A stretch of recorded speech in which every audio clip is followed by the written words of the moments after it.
Hello students, good morning. Today I am going to explain you EVS chapter number 10, that is kabaddi kabaddi kabaddi. आप सबको पता ही है kabaddi is a type of game and it is played outside. आप सबने IPL में सब देखा ही है ये कबड्डी, इसलिए you have the knowledge that what kind of game is kabaddi, is it? Now we will see what is kabaddi and how it is played और girls किस तरह से इस you can see here in this page there are some girls who are playing. दोनों ही team के uniforms अलग होते हैं, is it? There is different kind to know the team, मतलब डिफरेंट यूनिफॉर्म्स होते हैं दोनों टीम के ताकि पहचाना जाए. जैसे इंडिया की टीम है, ऑस्ट्रेलिया की है, या फिर गुजरात की है, महाराष्ट्र की है, ऐसे. सो यूनिफॉर्म्स अलग होते हैं. और गेम्स जब भी खेला जाता है it is not played in normal dress. हमारे जो कपड़े होते हैं जैसे कि हम जो रोज़ घर में पहनते हैं वो कपड़े पहन के हम नहीं खेलते. We don't use that is a special uniform so that it gives comfort while playing. जैसे शॉर्ट्स पहनते ताकि पैरों में वगैरह में आप स्ट्रेचिंग कर सको, आप गिरो तो आप आराम से भाग सको. ये सब चीज़ें कुछ होती है फॉलो करने की. और हर कोई गेम्स हमेशा कोई रूल्स है उसके हिसाब से ही खेला जाता है. If there are no rules तो रूल्स के बिना तो भूख कैसे लगेगा. जैसे टेस्ट के बिना खाना हो, कुछ टेस्ट ही ना हो, स्वाद ही ना हो खाने में, तो कैसे रहेगा. आपको खाना में क्या खट्टा है क्या मीठा है वो सब नहीं रहेगा, है ना. Same way if there is no rules in the games the game is not played interesting. आप सबको पता है रूल्स हो तो आपको ही बताइए. देखो ये LBW हो गया, ये रन आउट हो गया, हाँ ये बाउंड्री हो गया तो 4 रन, ये 6 रन. सो ये सब रूल्स है. सो अकॉर्डिंग टू रूल्स से गेम्स बहुत एक्साइटिंग भी हो जाती है और उसके हिसाब से उसको पॉइंट्स ही मिलते हैं. If they are not following the rules तो उनको पनिशमेंट्स भी मिलती है. So these are some things that we know about games. Look here chapter 10 kabaddi kabaddi kabaddi kabaddi kabaddi kabaddi out out all the girls shouted loudly. Kabaddi kabaddi kabaddi hold her, hold from here. Kabaddi kabaddi, hold from the leg, hold her leg. फिर kabaddi kabaddi, Vasudha you come here, you hold her from here. Hey Sushila, make sure that her hand does not touch the line, hold her hand. ये सब क्या देखा आपने.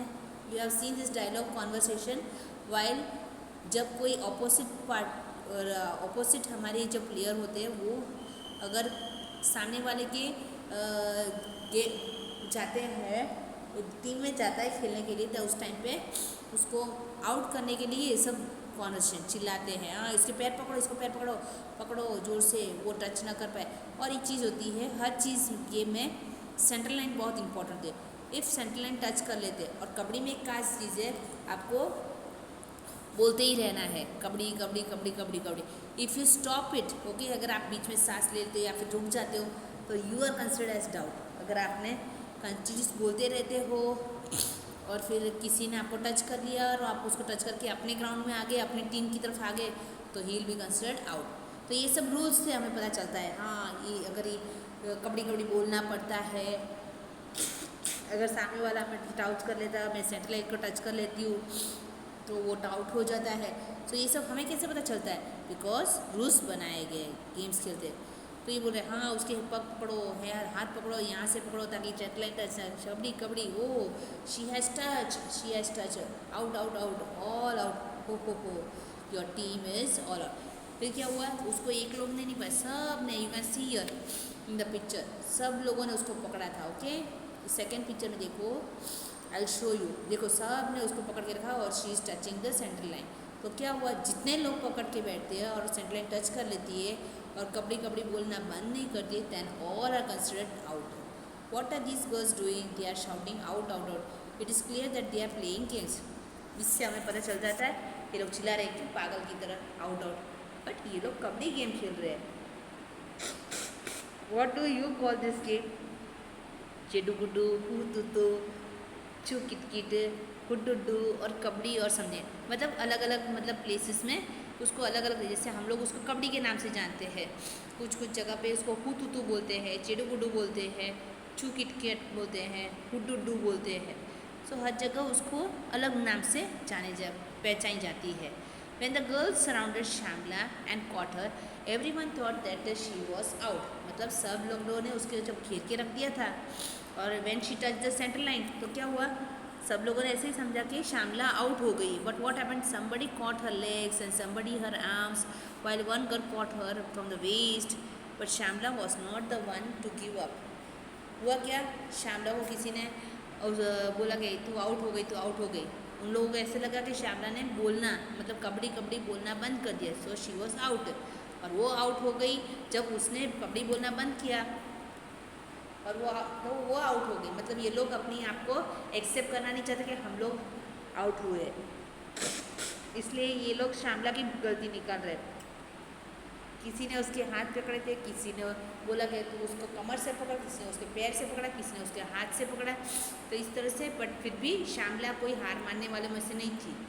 She dragged herself by increasing her strength and managed to touch the line in the center. उसने drag मतलब कम जैसे तैसे भी घसीट के खींच के वो मतलब उसने बहुत ताकत लगा के उसने सेंटर लाइन को टच कर ही दिया एट लास्ट. तो हुआ क्या, उसने नहीं कबड्डी बोलना बंद किया और सब लोग उसको पकड़ के फिर भी उसने सेंटर लाइन टच कर ली. मतलब कि सब लोग आउट हो गए. When Shamla touched the line, all the girls of the opposite side were holding her. मतलब जब उसने सेंटर लाइन को टच किया तो क्या हुआ, ऑपोजिट टीम वाले सभी लड़कियों ने उसको पकड़ के रखा था. तो पकड़ के जब रखते हैं और सेंटर लाइन टच कर लेती है तो क्या होता है, वो लोग आउट हो जाते हैं ऑपोजिट पार्टी साइड वाले. So all of them got out. But Rosie argued that Shyamala had taken a breath in between. तो फिर उसकी टीम में से एक लड़की रोजी करके बोलने, आर्ग्यू का मतलब क्या होता है, अपोज करना, मतलब सामने बोला कि नहीं नहीं श्यामला ने तो बीच में वो रुक गई थी, कबड्डी कबड्डी बोलना रुक गई थी, वो उसने सांस छोड़ दिया. So the team was not, इसलिए कि मेरी टीम आउट नहीं है. Shyamala instead that this was not the true. तो फिर श्यामला ने बोला ये सही नहीं है, तुम गलत बोल रही है, तू झूठ बोल रही है. When she said that if she had taken a breath why did the girls keep holding her. तो कि हाँ चलो मान लिया कि मैंने अपनी सांसें रोक दी थी, ओके, मैंने बीच में सांस ली है कबड्डी बोलते बोलते, ओके, रुक गई. तो आप लोगों ने मुझे क्यों पकड़ के रखा था, ओके. तो मैं ऐसे ही मैं खुद आउट हो गई थी, आउट हो के हुए फिर आप लोगों ने क्यों मुझे पकड़ के रखा था. There was a big argument. Finally Shyamala won. फिर क्या हो, ऐसे जैसे बहुत बड़ा झगड़ा हुआ. आर्ग्यूमेंट का मतलब क्या होता है, झगड़ा, बातचीत में झगड़ा होना, दैट इज कॉल्ड आर्ग्यू. नहीं मतलब अपने खुद को मतलब मानना नहीं है कि मैं आउट हो गई. How many players are there in a kabaddi team. Kabaddi team में वैसे 12 प्लेयर्स होते हैं, बट 7 प्लेयर्स ही टीम के अंदर मतलब ग्राउंड के अंदर एंटर होते हैं. 5 आर सब्स्टिट्यूट्स का मतलब किसी, ये तो कबड्डी की गेम कैसी है, it is a very rough game, okay. खींचातानी, जो गिर सकता है, किसी को चोट, किसी की तबीयत भी बिगड़ सकती है, इसलिए 5 सब्स्टिट्यूट प्लेयर ऑलरेडी रखे होते हैं. 5 लोगों को रेडी ही रखते हैं ताकि किसी का ऐसा कुछ हो जाता है तो वो 5 प्लेयर्स में से कोई भी अंदर एंटर होके टीम को संभाले. मतलब 7 प्लेयर्स ईच टीम में होने चाहिए, एक टीम में, ओके. तो 5 आर रिजर्व, मतलब वो सब्स्टिट्यूट्स है, वो स्टॉक के लिए ऑलरेडी रखे हुए, वो भी प्लेयर हैं, बट वो लोग थोड़े कम होते हैं, ये लोग एक्सपीरियंस वाले होते हैं, ओके. तो एक्सपीरियंस वाले को ज़्यादा फर्स्ट अपॉर्चुनिटी मिलती है, ये न्यू होते हैं तो धीरे धीरे सीखने वाले. तो 5 सब्स्टिट्यूट को वैसे ही रहना पड़ता है. How many players go out when Shyamala touch the centre. कितने लोग चले गए जब श्यामला को टच किया था, तो पूरी टीम आउट हो चुकी है, okay. When Shyamala was touch the centre line. How do you resolve the disputes during the. आप कैसे झगड़े को रिजॉल्व मतलब कैसे आप झगड़े को हैंडल करोगे गेम्स के टाइम पे. तो गेम्स के टाइम पे क्या होता है, हमारी जो लीडर जो होते हैं मतलब अपने गेम के रेफरी होते हैं, पता है ना आप सबको, जैसे एम्पायर होते हैं क्रिकेट की टीम में, वैसे सभी गेम्स में रेफरी होते हैं. वो दोनों टीम का संभालते हैं, रूल्स और रेगुलेशन, किस प्लेयर ने क्या किया क्या है, तो उनका डिसीजन मानना पड़ता है. कबड्डी है, खो खो में रेफरी होते हैं, जैसे क्रिकेट में हमारे एम्पायर होते हैं. So this is what a game of kabaddi is like. मतलब ये कबड्डी ऐसी हो, स्नैचिंग एंड पुलिंग हैपन्स, खींचातानी मतलब खींचना, झड़पना, ये सब होता रहता है. Someone is caught, there is shouting also, मतलब कोई पकड़ा जाता है आउट हो तो वो चिल्लाने लगते हैं. This is a game of bravery and it has many rules. मतलब ये बहुत ही बहादुर गेम, मतलब बहादुर मतलब बहुत ही मजबूत गेम है।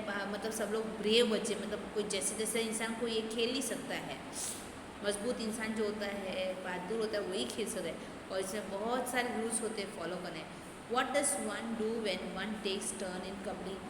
मतलब जब किसी एक की बारी आती कबड्डी में तो क्या करता है? ही और she keeps on saying kabaddi kabaddi kabaddi continuously.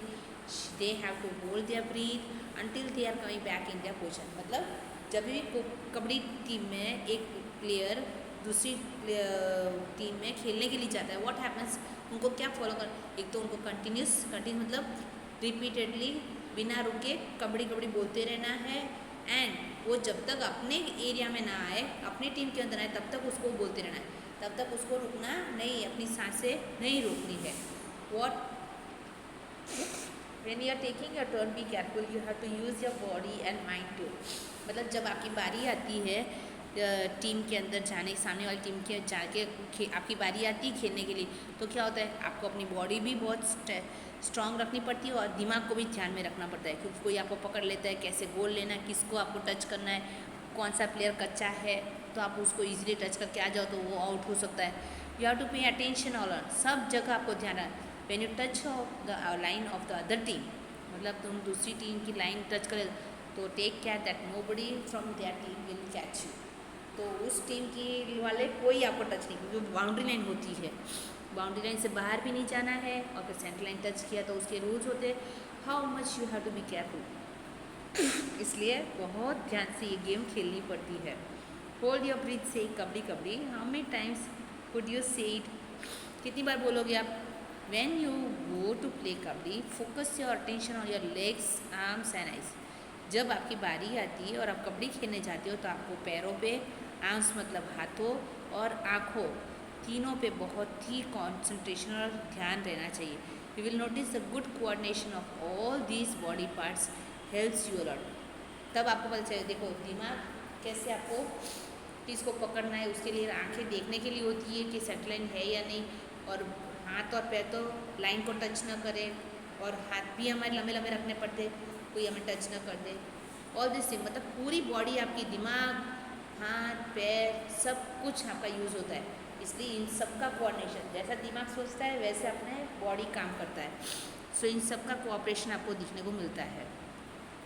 What does it mean to be out in kabaddi? When does one get out in the game? Kabaddi का मतलब क्या है? कबड्डी कबड्डी ये एक मतलब रूल्स के हिसाब से कुछ बोलने का है। और व्हेन यू टच द, अगर आप सेंटर लाइन टच करते हो, ओके, तो आप आउट गिने जाते हो, या फिर कोई आपको पकड़ लेता है और या फिर अपने सांसें रुक जाती, then you are considered out. In some case those who are having their turn they touch others. In some case they go to the find the players which are such games similar to this। मतलब किसी में क्या होता है, आप छूट के आ जाते हैं तो वो चलता भी है। जैसे खो खो है तो आपको मतलब उसको खो करते हो, किस लिए? आपको उसको टर्न देने के लिए आप खो गए, तो वहाँ पे आप टच करने से किसी का आउट नहीं होते हो। But the same thing, the opposite party को जब टच करते हो वहाँ पे the player is considered out. तो सब जगह टच का मीनिंग आउट भी नहीं होता है। What other games do you play? आप कौन कौन सी दूसरी गेम्स खेलते हो? बहुत सारी गेम्स है। What do the players have to do with it? और प्लेयर्स को क्या करना पड़ता है? मतलब उनको खेलना होता है। So this is your first part.